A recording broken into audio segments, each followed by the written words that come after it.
Hello and welcome to another episode of a Brothers Creed podcast, where we inspire fathers to build the blueprint for the next generation. We're the Thomas Brothers, and I'm Jared.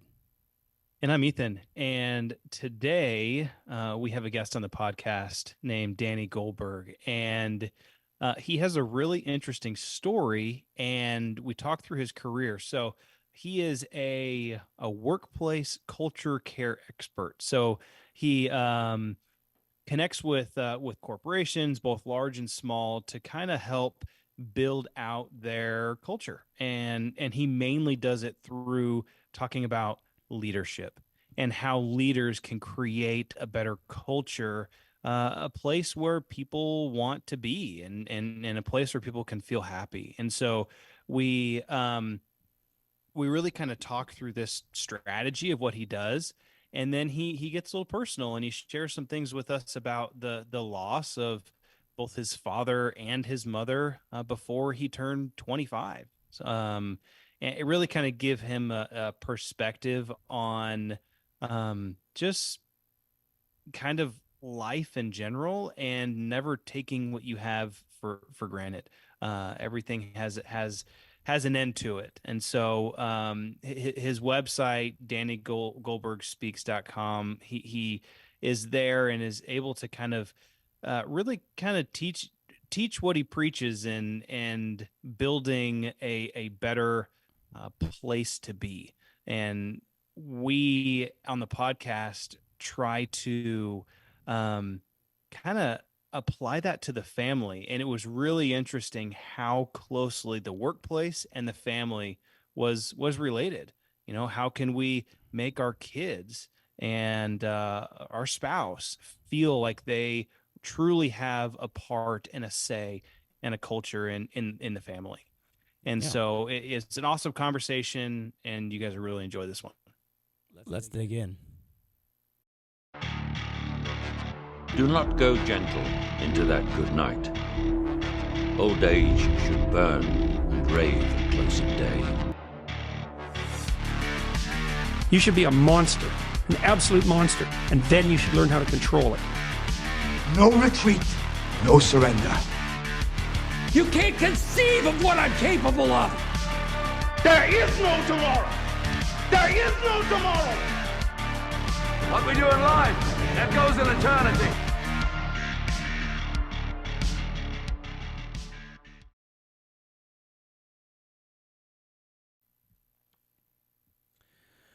All right, Danny, thanks so much for joining us. We are really pleased to have you on the podcast today. We know you get a lot of insights and good information to share with us, so thanks for coming on. Yeah, thanks for having me. Love doing a podcast with the duo, Jared, Ethan. Great to be here with both of you. Of course. Appreciate it. Danny, I know that you've got such an interesting kind of a backstory, as well as, just in our pre-talk here, you kind of have found yourself in this really cool space where you're doing a corporate kind of coaching or motivational speaking, if you will. And so I would love to hear kind of that story, and maybe, and I know that part of your story is something that we want to talk about more in the episode. We can maybe expound on that after you give us a little preview here, but just about the loss that you've experienced in your life.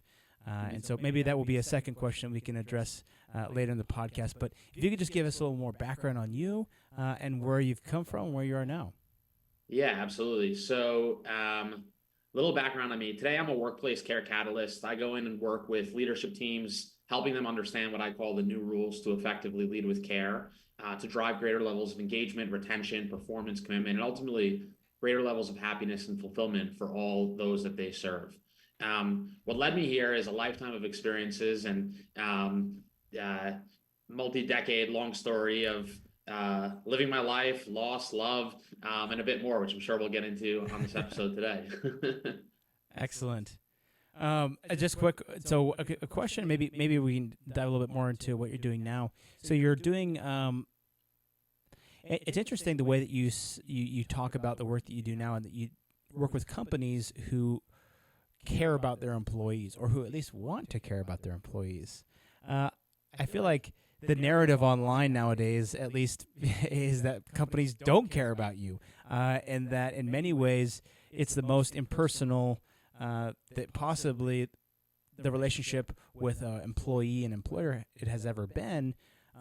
People don't hang around their jobs very long. There's no more pensions. It's just people, employees will ghost their employers. So I feel like there's a lot of work that need to be done around what you're doing right now. So wanted to get your take on kind of the landscape and how you chose this work to do. Yeah, absolutely.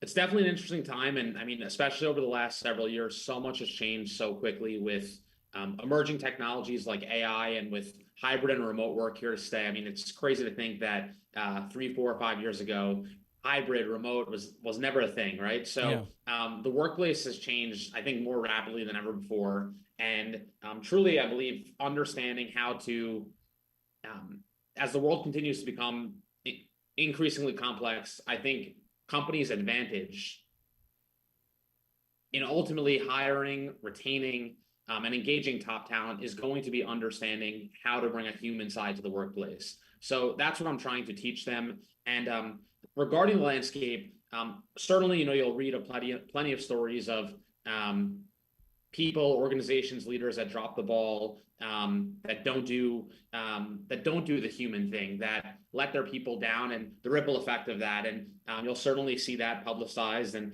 I think that's one of the things that teams and organizations need to be on the lookout today, because people today have such a loud voice, and there are people who are able to take a bad work experience and post it on TikTok or social media, and it goes viral, and now all of a sudden millions of people are talking about an organization, but for all the wrong reasons. So I think it's an incredibly important topic to discuss. But I think really, for my own research, is that companies fall into like one of two categories. Either leadership teams ultimately, they know and they understand how important care is, and they really believe in it, and they try to make it part of the DNA. Or unfortunately, there's a lot of people who still don't. They view people more as resources, and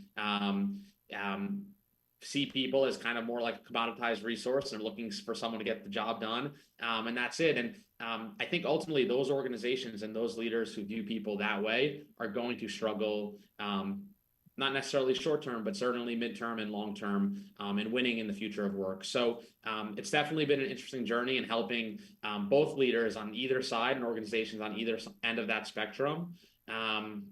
It's definitely it's a crazy time to be alive and be working. And I think the world just continues to evolve at such a rapid rate. So it's going to be interesting to see what the world of work looks like in 3, 4, 5 years from now. Yeah. As you were talking through, I think that's so awesome. I mean, people say, some people work to live and some people live to work. There's different types of people. But I personally, and I've been in both of these situations, how you feel about work, like when you go to work, has such an impact on even just your day-to-day, mental health. I mean, and I'll go ahead and go there, but I've worked at a company before that I just dreaded going to work. It was like every morning I just got up, I was like, oh man, I gotta freaking do this again. It was just like every single day. And it wasn't that I didn't want to work, it's just I didn't want to work there with the people that I was working with or for. And I've been in that spot, but then, I'm in a different spot now where it's like, it kind of sucks to get up and go to work for the man or whatever. But at the same point, if you enjoy who you work with and you can kind of, it makes life so much better personally. Absolutely. Yeah. And, I always say leaders have the opportunity to give their people the greatest gift or the greatest curse, and it's in their hands which one they want to give. Yeah. Yeah. And I think a lot of that comes down to, leadership and managers and different things like that. I was going to ask, is your organization or leadership team, are they supportive of the podcast? Yeah, actually. And it's kind of every place that I've gone, I've made sure to be like, hey, I have this side thing with my brother. We do this podcast. And there's been a couple of times where we need to maybe try to be a little bit careful with what we say, but most of the time they're just like, yeah, sure. As long as it doesn't interfere with your day to day or with, I think on one time there was one podcast where I accidentally wore one of the company shirts and it had the company logo on it. And I was just like, I got done. I was like, oh shoot. So I had to go back and edit out like this block over my shirt so like the company logo didn't show. That's great. Yeah, I think that's awesome, and I think that's a great example. And I'm not sure exactly what organization you work with, but that's a great example of like work-life integration. And I think truly the one of the things that I encourage leaders to do is to understand who their people are and what's important to them. And the better we can let go of our own assumptions and rather really understand who our people are when they come to work and the things that are truly most important to them, the better we can honor that. So like, how cool is it that the organization you work with honors that and lets you do your thing, and you come to work probably more energized because they're supportive of that. On the contrary, if they weren't, maybe you'd feel differently. Yeah. Yeah, I don't like people telling me what to do.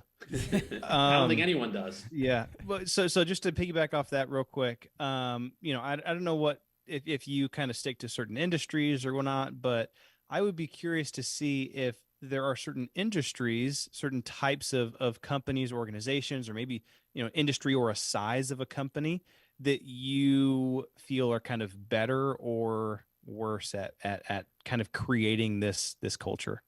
Yeah, I don't necessarily think size matters. I think it's really surprising actually. Like I spoke to a small law firm recently, and it was small, like less than 20 employees, and I was shocked at how quickly silos develop within such a small organization. And I think the same problems that are happening in organizations with 300 people or 3,000 is also happening with employees that are organizations that are 30 people. So I think while no two organizations are truly alike, I think they're all facing the same, somewhat of the same problems. And after all, we're all building with human beings are building these businesses, and they're human beings with fears, anxieties, hopes, dreams, aspirations, and understanding how to harness those people, support them through life's changes. That's like, I think what leadership comes down to at the end of the day. And I think perhaps in a smaller organization, you might be able to really get to know each and every single person. But I think even in larger organizations, you have similar opportunities. It might just be a little bit more challenging. Yeah. Yeah. Yeah, it's interesting. I went from working for an absolutely behemoth. I worked for a lot of big companies. I worked for Goldman Sachs. I worked for Citibank. Most recently, I worked for Vanguard, which is one of the biggest companies on earth. At least asset-wise, and now I left Vanguard about a couple months ago and went to a very small company doing analytics for just a small shop, and there's a lot of differences, and so it just there's a lot more. It's interesting just to see like the difference between a major company and small company, the resources that they can bring to bear to make you feel at home. Sometimes can feel genuine, sometimes they can feel disingenuous, but other times, like at the small company, just having the CEO come by and say, "Hey, how's it going?" or "Good morning," that means a lot. So, it's interesting having been at both sides of the coin, kind of huge companies and then kind of small shops. Yeah, absolutely. So obviously, leadership is huge, right? And Jared and I in the podcast have talked about leadership a lot in some of the examples we've given, and what we try to do is as men and as husbands and as fathers, right, is constantly leadership is something that we constantly think about.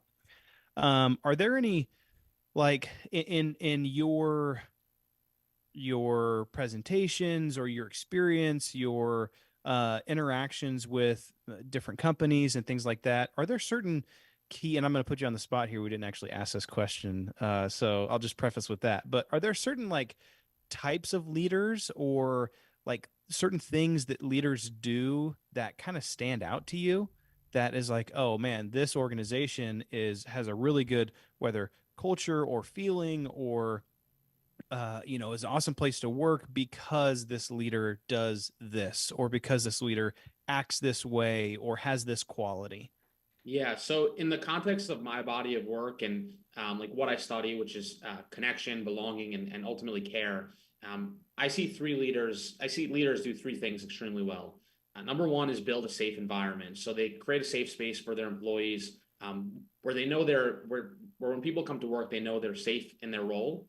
but also safe to be their authentic self. Number two is to seek to understand their people. They really strive to understand who their people are when they come to work, and strive to understand what's most important to them. And the third is continuous connection. They make connection a priority, whether it be once a week, once a month. They make connecting with their employees continuously a priority, so they can best understand how they can tailor and personalize how they lead to serve the people that they serve. So I'd say across the board, those are the three things that I've seen some of the most cutting edge organizations and leaders do that have built thriving workplaces where the retention is extremely high, where the engagement is extremely high, and the cultures where people who join tend to never leave, and they never have, some of those feelings that you woke up where they dread going to work. And those are some of the stories of the leaders that I share in the work that I do today. I'm always hesitant about that. Bring your whole self to work. I'm like, I don't know if they want my whole self. I think I should probably keep some of my thoughts and opinions to myself. And I think what I would say is important is that organizations need to know, like, not everyone is going to want to open up. Not everyone's going to want to bring their whole self to work, but plenty of people do. And I think it's about going back to creating that safe space. It's about creating the space where people are able to, if that's what they choose to do. And one of the things, going back to it, it's not like a major thing, but great leaders create that space. They take the lead in opening up, being vulnerable, and making people feel safe to truly be their whole self at work and open up and talk about life outside of work, and know that that's okay, and that it's okay to express a full emotional range of scale of things that are going on in your life outside of work, and just like be a human when you come to work. And so much of what led me to doing this is the range of life experience that I had from when I was 20 years old till 30. So when I was 20 years old, my dad passed away from cancer. And life was really different then for me. I'd say there was like before he died and after he died. And when my mom passed away 5 years later from cancer, and there was certainly life before she died and life after she died. And I think that the thing, without a doubt, that I bring when I speak to organizations and leaders is this human side. It's not I'm not the most tactical person. I'm not telling you that this is the playbook you need to do exactly A, B, C, D. But I can give you a set of things that I know that are heart-centered, that people want, that people need to thrive both in their role at work and in life. And my own experiences with grief and loss have really shaped my own perspective on what's important when we show up to work on a regular basis, and go home so we could be the present husband, father, and friend that we want to be in this bigger picture of life. Were you in school or were you working when this happened? You said you were 20, so it sounds like you might have been in school. So when my dad passed away, I was in school. I was a junior. It was summer from my junior year to my senior year. So I'm very entrepreneurial. I started my first business when I was 14 years old, really thanks to my dad, which I can get into if you want to hear a little bit of the backstory. But when he passed away, so leading up to his death, I had a boxing glove business that I started when I was 14 years old. I imported boxing equipment from Thailand. I sold here in the States, and it became a pretty successful business early on as like a high schooler going into college. And as the business continued to grow, my dad really like encouraged me, pushed me from an early age to lean into my love and passion for boxing and pursue it, not necessarily for sport, but more from the business side. And when he died, a lot of my love for what I was doing shifted from this love for building this business, this thing that was really evolving on its own at that point, to me starting to ask new questions, like how do I make the most money possible to take care of my mom? And through that, it led me down a very different path. I ended up selling my boxing glove business. I started another business, which led to another business. And ultimately, when I was in my early 20s, I started a consumer product manufacturing agency. And that business took off way faster than any business I'd ever been involved in. And from really from 22 till 25, when my mom passed away, all I was focused on was making the most money possible, building my business up. And when my mom passed away, it was the first time truly in 5 years of my life that I sat down and asked myself, how and where do I want to spend my time, knowing that my time is limited? Because up until that point, I was kind of like living automatically in some sense of just like go, go, go, keep building, keep building. And I told my mom on her deathbed, like all I wanted to do was buy her an apartment that would be closer to me in New York City and provide some sense of financial security for her. And that was like that was my driving force in my early 20s. And when she passed away, everything changed for me. Yeah, that's you mentioned a little bit something there that about your purpose. Like your purpose was providing for your mom, and you were go, go, go, go, and then your mom passed away. So I'm curious, what is that? Like, what would you say that purpose is? What has that purpose become? Because it sounds like you shifted away from that. Maybe you're not as go, go, go on that specific business that you have, but you're still driving pretty hard. What would you say your purpose maybe has shifted to now that it's not just to provide a good life for your mom? Yeah. So. That's a hard question to ask. That's a hard question to answer. So I realize that. Yeah. So Well, what's your purpose in life? Listen, I'll give you my best answer, but I actually feel like I could confidently answer, to be honest. So I'd say like twofold. One, after she died, I made a lot of changes in my personal life. Like I reevaluated the number one single question that I kept asking myself on repeat is knowing my time is limited, knowing tomorrow is not guaranteed. How and where do I want to spend my limited time? And that led to a string of different things, not just in business and in my professional career, but personally. I ended up telling my now wife that I had feelings for her, and today we're married. I ended up restructuring like so much of how and where I was spending my personal time to better align with the life I really wanted to be living. And on like my business front, so I was in my own business at the time that was growing.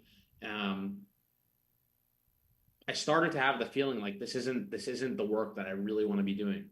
So, I asked Ethan at the beginning, or if the company is supportive of the podcast. So I started a podcast the day before the world shut down with COVID. Started growing that, and my business partner at the time, it became a friction point where he said, he'd say things like, "You can either work the business or you could work the podcast, but you really should choose one." Really unsupportive of this thing that became very important to me. It gave me like the second life, because I spent 2 hours a week interviewing cool, interesting people about how to live an intentional life outside of just the go, go, go and hustle and bustle of work. And it became a friction point. And there were other things, of course, but I'd say within building my business, I had a team of about 10. And then the number one thing that I enjoyed the most were the people. Yeah. I never viewed anyone as like a resource, as, hey, we need to fill this role to do X, Y, Z. I always viewed them as people first. And interestingly enough, my business was based in Hong Kong. So this before COVID, like even before the world shut down, I was in New York running my company with my team in Hong Kong. And we get on phone calls. And whenever I'd go to Hong Kong or to China to visit these factory partners, I really tried to be hyper intentional around how do I make the most of my time together with my employees, with my team, because I had 7, 10, 14 days at a time. And we weren't together every single day. So I'd really try to understand like who they were, what was important to them, what were their dreams and aspirations, what's their motivation for coming to work with me and for me in my business, and how can I support them? How can I support them to get them to go where they want to go? So that was like the thing that I loved. And when I decided to leave my business because of a lot of friction that was caused, really catalyst of starting a podcast, it wasn't exactly a straight line to where I am today, but I quickly realized like, wow, there are so many people who are in similar situations where the stakes perhaps are much lower. Like I walked away from a very successful business that I spent 8 years of my life building. And I walked away from all that to go and help other leaders understand what not to do and what they can do to thrive in the future of work. Yeah. And I think that that's like a really exciting thing. And I guess one other thing that I want to bring up, I mentioned it a little bit earlier, but the whole point of like, to me, there's many reasons to connect with your people at work. But one of the biggest things is that like in 5 years of my life, I went through two major life changes. My dad passed away and then my mom passed away. My mom, I was already working. My dad, I was in school. But plenty of people who are working in the day-to-day, they are dealing with life changes on a regular basis, and going through those changes. And like the only way that you can possibly support your people is to truly understand who they are and connect with them. And I said it already, but leaders have the opportunity to give people the greatest gift or the greatest curse. And I think people can thrive and change people's lives in those moments. And I'm in the business of impacting those people and helping them understand how to serve those people. No, I love that. I think that, as Ethan and I, we're both dads. We're both actually dads of four. We have 4 kids each. And so we've got a lot of little rascals running around. And at this point, they're all real little, all under the age of 10, or 10 or younger, at least. And, just listening to and that's one of the themes of our podcast. We talk about fatherhood, leadership. And as I'm kind of hearing you talk about the need in the corporate space to bring your authentic self and to understand what people are doing, I just can't. I see that so much in fatherhood and being a leader in your own family. Are we as fathers providing a space for our kids to be their authentic selves in our own homes? If they, maybe Ethan, you go to work and you're like, I can't be my authentic self at work. Maybe your kids feel like they can't be their authentic self at school. But when they come home, are you allowing them to be their authentic selves at home? If they're upset, or if they're this is something I've been trying to work on in kind of my home, is that if my kids are upset or they're feeling a certain way, am I allowing them to feel those feelings, or am I allowing them to be silly at home, or am I saying like, no, you've got to be this way, you've got to be that way, and am I not allowing them to bring their authentic selves into our own home? And that's the last place where you can be yourself, and so you don't want. I never want to make my kids feel like they can't be themselves in their own home, and that especially as their father, don't love them for who they are. There's a kind of a phrase or saying that I've always loved, that sometimes people view parenting as like shaping children, like you're molding clay. But I think a better analogy is like I've been given different types of seeds.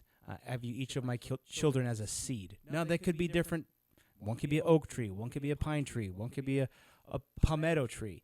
But my job isn't necessarily to shape them exactly how I think they should be, but rather to grow them into whoever it is that they are, into their authentic selves, which I think is kind of what you're saying about the corporate environment as well. You want to understand what exactly these people want and why you said, why do you guys want to work for me?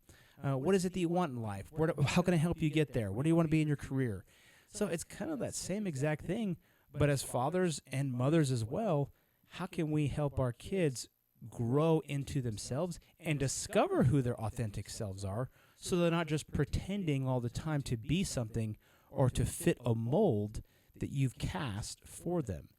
And I think that a lot of issues arise when kids eventually outgrow this mold, or they're uncomfortable in this mold that you've put them in, and then they don't really have a place to be their authentic selves. And so they might go looking elsewhere for that. So those are some of my thoughts about parenthood and how the things you're saying apply to being a father as well. Yeah, that's cool. I never thought about it that way, obviously, but that's awesome to hear. Yeah, I want to take a step back to kind of the earlier conversation that you were talking about with your parents as well. And this kind of relates to the parenthood and fatherhood as well. First off, thank you for sharing about your parents and a little bit about them, and then your experience with having to deal with them passing. I can't even imagine the pain and the heartache that that took to go through that. But from the sounds of it, and when you're talking about kind of your boxing business, that your dad, you were talking, was kind of, he was supportive of you. He was there, and he wanted you to succeed and giving you advice and different things like that. Is there anything that you learned from your dad that you feel has stuck with you? Yeah. Um, anything I learned so much, and to Yeah. continue Oh, yeah, continue sure. too. Um, yeah, I really feel like I hit the lotto with my parents, and although our time was cut short, I wouldn't trade anything. Um, I think one of the things that my dad did exceptionally well um, was really believing in me. And it's funny because it was just actually last week was 10 years since he passed away. And I just made a post on LinkedIn the other day around how he gave me what I believe is the greatest gift, which was his belief in me. And whatever it was, he really made me feel like it's possible. And I early on before I started the box glove business, not necessarily that I had the aspiration to become a professional fighter, but I had the aspiration to step in the ring.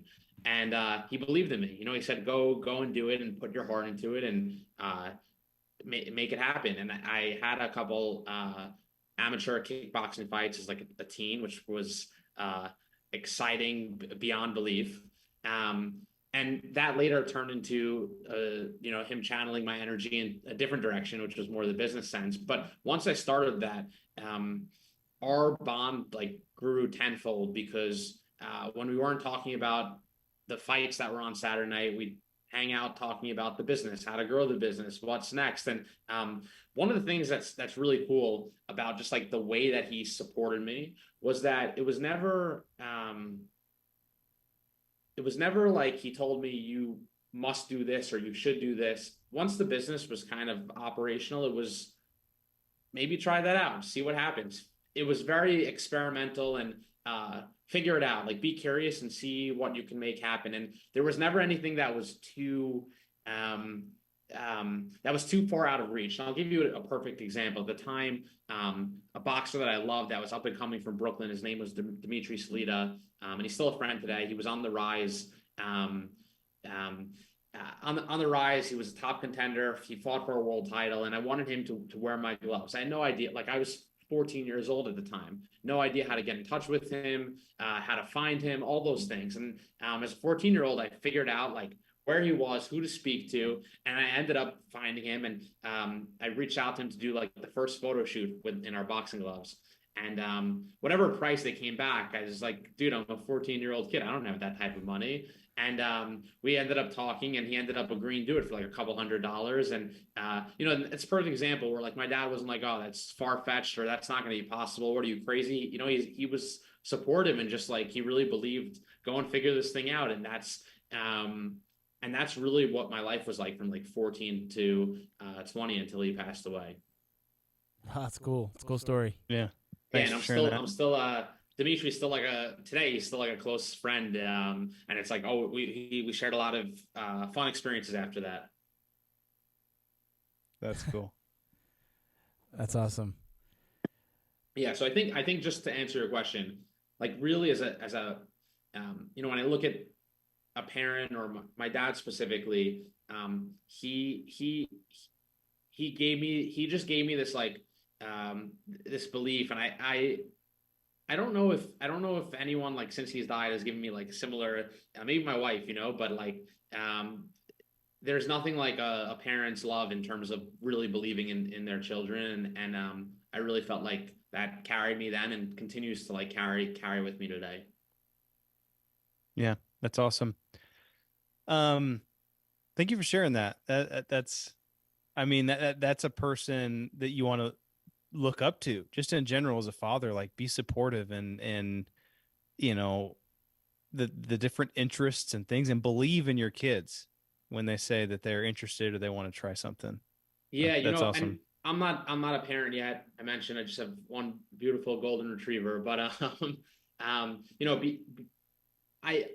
do think a lot about the parent that I want to be one day, and I think about the power of like our words and the belief, and it is important, like I'm just using this as the example, and the cards unfolded how they were. I decided not to like pursue kickboxing, but who's to say, like, you don't know what your kid's potential is or will be. And I think it's a parent's job to harness that and to support them in growing and figuring those things out as they embark on their own journey. And I feel like that was very much my own experience, at least um, with my dad. And after he died, I'd say my mom was still like extremely supportive in her belief, but for whatever reason, I think my dad's held like a little bit more weight, if I'm being completely honest. But my mom He's was your very dad. loving. Yeah, He's your just dad, like there's a little bit difference, I guess, guy to guy. Yeah. That's No, that's it's good. awesome. Kind of getting back to kind of your current business and being this kind of this workplace culture care expert. I'm sure that a lot of the experiences that you had in your life and the relationships you had with your dad and your mom and I'm sure some other great people as well have helped kind of guide some of your kind of your main talking points, maybe, or your kind of your keynotes that you talk about when you give presentations. Would you be able to kind of walk us through what that might look like? I mean, and maybe it's different for every organization. Maybe it's different for the size or the type, Um, but what is your goal whenever you go in to give one of these speeches or classes or whatever you kind of you consider them? What's your strategy going into these? Yeah, so it's a great question. And I think they are a little bit different. It totally depends.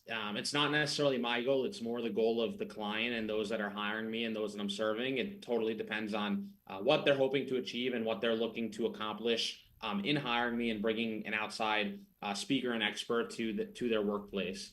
They typically tell you that beforehand, like, "Hey, this is what we're trying to do," or Yeah, so we'll do plenty of calls beforehand, and I'll totally understand what problems they're facing, what their friction points are, why they're bringing in an outside speaker like myself, what pain points they're trying to solve, and I'll try to cater or customize and personalize my content to make sure that I'm delivering a product and a speech that helps them. And really, I try to go beyond just the speech, and there are other ways that I'm working with organizations more in an advisory capacity.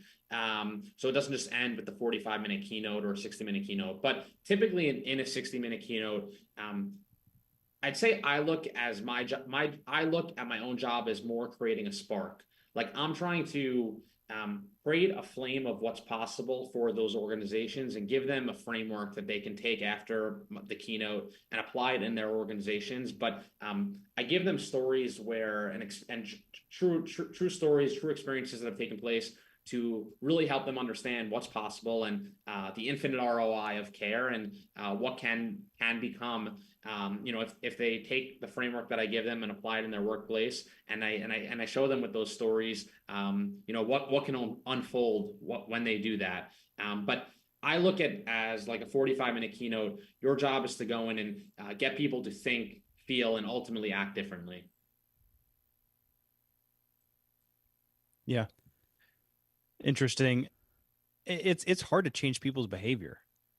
Oh yeah. It's not an easy thing to influence somebody for change. A lot of times, I think, especially probably in the corporate world, you'll get people that, this is the way we've been doing it for, they've been in the industry for 40 years, and it's like they've got their groove that they're just trucking along in until retirement. Have you ever kind of run across or have like stories from, you don't have to name any companies in particular, but you're like, oh man, that was some tough things that they were trying to overcome? So I'd say typically organizations that are so just to go back one step, the thing that people really feel when they leave my experience is that it's a spark of the power of what's possible, and hey, maybe we should be a little bit more intentional about this. Maybe this is something we should pay a little bit more attention to, and it creates that conversation. I gave a keynote internally at an organization a couple weeks ago, and at the end, it was really cool to see the huddles as I was leaving. And they're talking about why we stopped doing this. Why, and they're talking about like team lunches, and the person who handled it said, if I drop the ball, no one picks it up, and sometimes I forget. Oh, someone else stepped up and they said, during our one-on-ones, you've been crushing it. So we've been doing a one-on-one instead of once every week. We're now doing it once a month. Why did we stop doing that? This is a great moment to connect. So, by the end of the keynote, I'd say most people have this experience to know that this is something we can and should pay more attention to. And I'd say specifically to answer your question around leaders or people who maybe are a bit more resistant to making change. Of course, they're out there, but typically when I'm getting hired for those organizations, it's the people beneath them that are saying, "Hey, we need you to come in and hold space to have this conversation, so the leadership team at the top can hear how important it is to do these things." Yeah, that makes sense, and I like that kind of. It's almost like you're planting a seed, right? You're like, I'm just going to leave a little bit of hope right here on what things could be.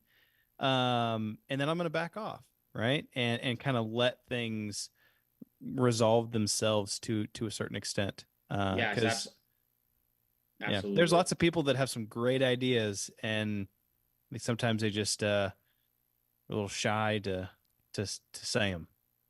Absolutely, and that's why creating a safe space is important. That's true. Hey, we came full circle.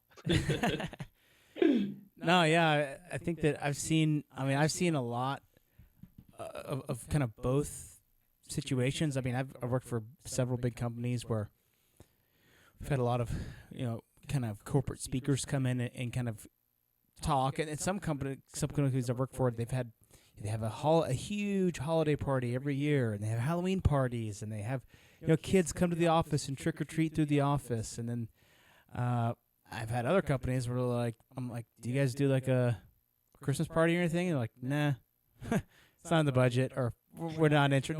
Nobody would come. And so it's like, oh, okay. And so it definitely does create. I think the larger companies that I've worked for realize the importance of that, and so they put a lot more emphasis on creating a unity or like a culture of togetherness. When I was at Vanguard, which I think is just so like, I mean, and you already said this, Jared, but it's just so comparable to like your family, and so comparable to the community you live in, and just talks about the effect that you can have on just those people around you. But sorry, I interrupted you, Jared. No, I was just saying, when I was at Vanguard, they have this big, huge thing called Partnership Day. It's like a big party. I mean, half the day they cater food for everybody. They have a bunch of games. It's kind of a big, huge shindig. And they actually announced this big bonus on Partnership Day that everybody gets. It's kind of in the middle of the summer type time frame. And it's really cool. It was just a really cool way to bring together the company, for people just to take a little bit of a beat and relax and get to know one another. I mean, heck, I had a team in Dallas when I was working there that I went to, that was some of my analysts that I managed were in Dallas, and we'd go there. And one time we went and did like a 3D like zombie apocalypse like simulation game. One time we went to do an escape room. So it's just like these types of things when you bring it together when you're having fun, you're kind of bonding in that way. And so I think the work that you're doing is incredibly important. Just like in the family, you got to go do stuff. You got to go do fun stuff, not just the day-to-day. You got to go on vacations. You got to go do fun things. Yeah, absolutely. I think what I'm learning through this conversation is that my body of work's very applicable to you're going to be a great dad. As well. Yes. Yeah, totally. In fact, I heard once that there was some study done about vacations and how important vacations are. And you could akin this to doing a work dinner or not a work dinner, but just like a company dinner or a company party, or the study showed that it's important to have a much more many small vacations rather than one big vacation. And so I've tried to do that, throughout this summer with my kids. Or just have a lot of little things planned almost every other weekend to just go do something fun or something exciting. I mean, I feel like I only have so much time with these kiddos as they're young, and so I got to take advantage of that and really live that life to the fullest and spend that time while I have it. So I think they're very similar things, and being the leader of my wife and I trying to be leaders of our home and raise these kiddos. It's an important thing to really build those bonds. And when you're on vacation, you don't have to deal with all the nuances of the day-to-day life. You're actually just enjoying time together. Yeah, I love that. Yeah. Well, Danny, I think this has been great. This has been just really interesting conversation on what at first might seem like two completely separate different topics, but like you said, there's a lot of crossover, and what you do and your work, and Jared and I's mission on Our Brother's Creed to really just create an environment of, we're trying to, we always say, build the blueprint for the next generation. So one thing that we always ask our guests on the podcast is we ask them a question about their own personal creed. So a creed is a set of beliefs or principles that guides your actions.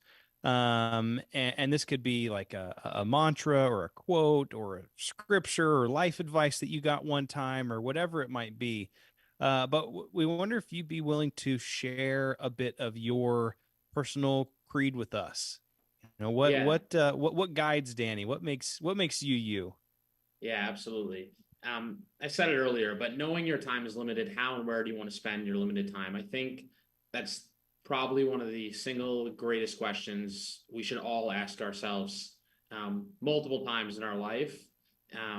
For me, I asked it briefly when I was 20 and then again when I was 25. I think it's fascinating that truly, I think early on in your, like when I think back to life when both my parents were alive and healthy, how different my life was then, because I thought, hey, I'm going to be running around on this earth forever, and tomorrow's certainly guaranteed. That was at least the mentality that I had in my early 20s. My late teens. And I think for me, grief and loss has been one of the greatest gifts in some ways, in truly understanding like just how precious life is, and that tomorrow most certainly is not guaranteed. And I think how and where we choose to spend our time is, we all have truly some ownership over that. And I think that's the thing that continues to be my guiding light now, and I think forever will be. Yeah, a little bit of perspective, for sure. No, that's great. Thank you so much for sharing that. I think that's a very unique perspective. I mean, again, like Ethan said, thank you for sharing your story. And I feel like that's a very personal thing, and it's quite tragic. But it's also has kind of propelled you into being able to appreciate the life that you have and really live life to its fullest. And so I just want to thank you for coming on the podcast today and sharing us with your story, and then a little bit about what you do and how you are actively working to impact the world around you in a positive way. It's been great. Yeah, absolutely. And I think in the context of like being a parent, I think that one of the things that I think about, again, not a parent yet, but I think about it with my grandma, and just on both ends of the spectrum, whether it be someone who's older in your life or your kids. There won't be like today is gone already. So you'll never get this moment to do over. So say yes if you're tired, go kick the ball, have a catch, do the thing, because tomorrow you might not have tomorrow, and that's just unfortunately the harsh reality we live in. Absolutely. Well, thank you so much. That resonates with me, and I'm sure that will resonate with our audience for sure. And, as Ethan and I always talk about on our podcast, this podcast is about building our creeds, building our personal value sets so that we can be better fathers, better husbands, better employees, better leaders. And I think that we've definitely been uplifted today in all that you've shared with us. So thank you, Danny, and to our audience. Let's build our creed together. Love it. All right. Thanks, Danny. Thank you.